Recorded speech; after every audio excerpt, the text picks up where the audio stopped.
Dan pemirsa, kita akan simak berikut ini informasi pedagang beras di Pasar Induk Beras Cipinang yang buka suara terkait maraknya isu beras oplosan dan juga menjelaskan perbedaan beras premium dengan beras oplosan. Kita simak laporan berikut ini dari Aris Setia dan Guntur Sriwibowo.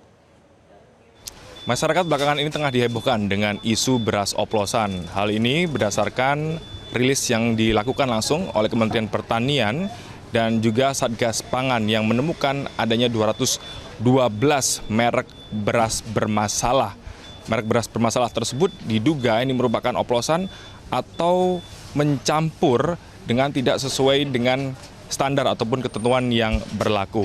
Dan untuk mengetahui seperti apa kondisi terkini, pantauan langsung dari sentra ataupun Pasar Induk Beras Cipinang di tengah maraknya isu beras oplosan, saya akan mencoba langsung melihat ke dalam ke beberapa kios ataupun penjual pedagang beras yang ada di sini untuk melihat bagaimana dinamika penjualan beras di tengah isu beras oplosan yang saat ini tengah marak terjadi. Dan saya sudah berada di salah satu kios UD Family bersama dengan Pak Haji Yono. Selamat pagi Pak Yono. Selamat pagi.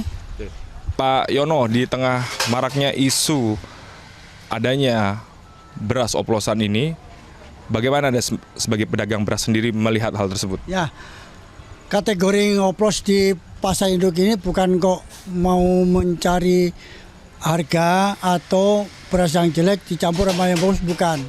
Jadi kita ini kan nerima barang dari beberapa daerah. Ada dari Cirebon, ada dari Karangsinom, ada dari Jawa Tengah.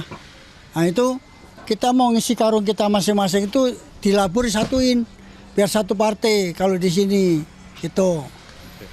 Pak Yono sendiri menjual beras jenis apa saja Pak di kios ini? Saya jual beras jenisnya ada Pandan Wangi, ada Setra Ramos 1 sama Setra Ramos 2. Ya.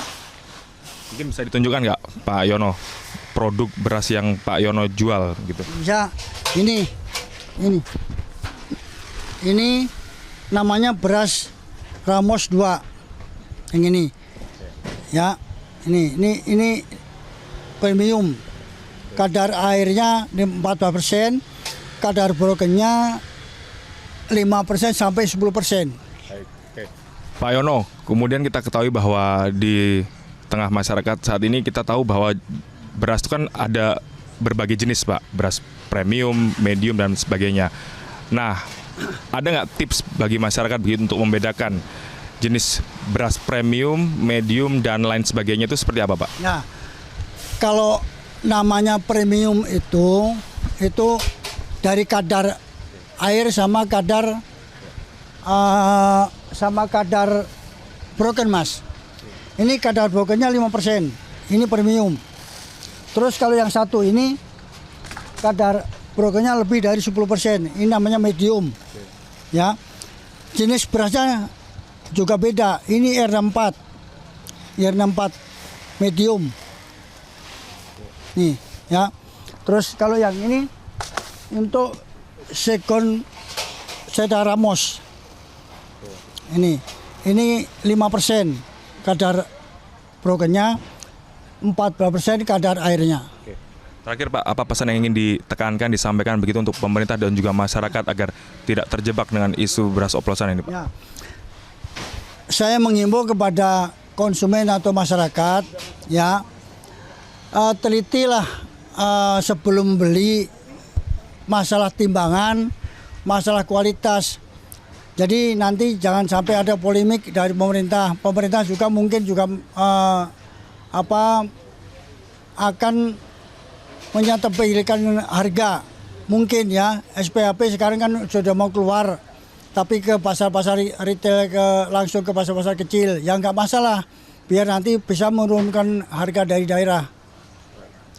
Terima kasih banyak Pak Yono sudah berbagi informasi bersama dengan Metro TV. Dan kita ketahui bersama bahwa terkait dengan permasalahan beras oplosan ini saat ini tengah diusut tuntas, tengah dalam proses penyelidikan. Pihak Kementan sendiri tengah bersama dengan pihak Satgas Pangan dan juga Polri telah mengusut beberapa perusahaan yang memang diduga terlibat dengan indikasi praktik dari beras oplosan ini sendiri. Dari Cipinang, Jakarta Timur, Adi Setia, Guntur, Metro TV. Jelajahi cara baru mendapatkan informasi. Download Metro TV Extend sekarang.